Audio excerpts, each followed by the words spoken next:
Hello everyone, welcome you all at Padhai Ke Fun Day. In your day-to-day life, you may have come across with the term average. Like, she spent on an average 5 hours daily for studies.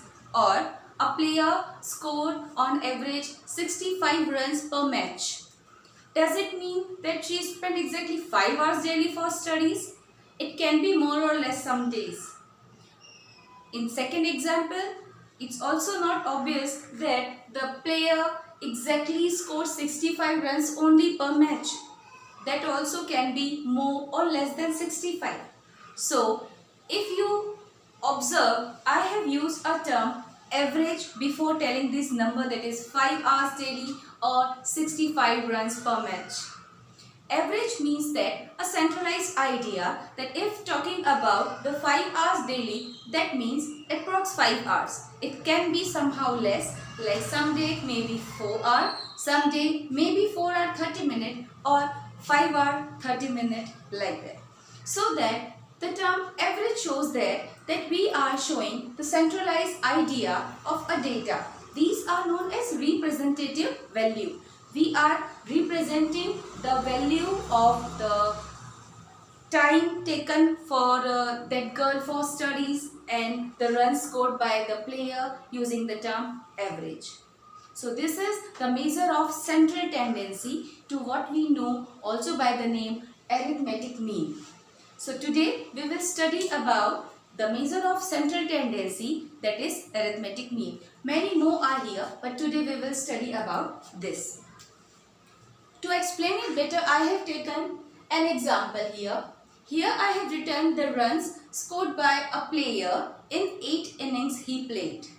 These are 56, 76, 40, 35, 46, 45, 0 and 100. These are the runs scored by a player in his 8 innings. A term range also there, which is used in arithmetic mean.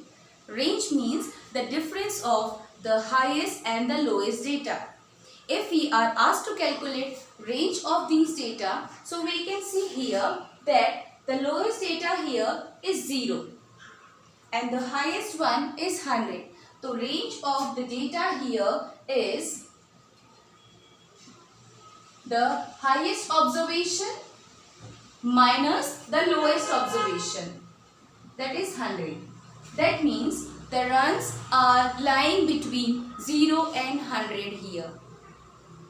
That is total 100. And if we calculate the arithmetic mean of the given observation, then how to do it? As simply average we used to calculate, same formula will be used for arithmetic mean because this is the same thing. So we will calculate it by formula, that is sum of the observations, in which we will add all the observations and we will write sum in the numerator, and the sum will be divided by number of observations.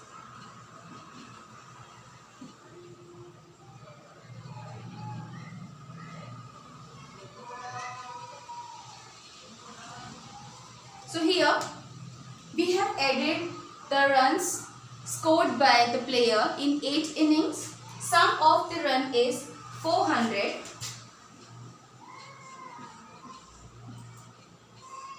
and number of innings he played was 8. So when we will divide 400 by 8 here, so we will get the arithmetic mean of that player's score, that is 50. So arithmetic mean of the runs scored by the player is 50. Also one more case in this question can be, imagine where it is given the score of the player in 7th inning was 0. If in place of 0, it is given that he did not play that inning. Due to some reason, he did not appear in that inning. So what to do in this case? 0 score shows that he played the inning but did not score there. But if it is written that he did not play, that means this inning will not be included in his average run. In that case, how to calculate the arithmetic mean? We will not include it. That means we will add the data given. It will be the numerator, that is the sum of the observation, and that will be divided by the number of observation. In this we will not include that inning. Then 1, 2, 3, 4, 5, 6, 7. That would be the sum of 7 innings played by him. So in the denominator, in place of 8, we will take there 7. So got the difference in the condition? That 0 score in anything or did not appear in that. If did not appear, then in all the number of observation we cannot include that. If the person appeared in that particular incident but didn't score anything, so we have to include it. So this is the way to calculate arithmetic mean. Hope the process is clear. If you like the video, please press the like button. Your comments are precious to us, so leave it in the comment box, and also share and subscribe our channel, that is Padhai Ke Funde, and don't forget to press the bell icon to get timely update. See you in the next video with other measures of central tendency. Thank you so much.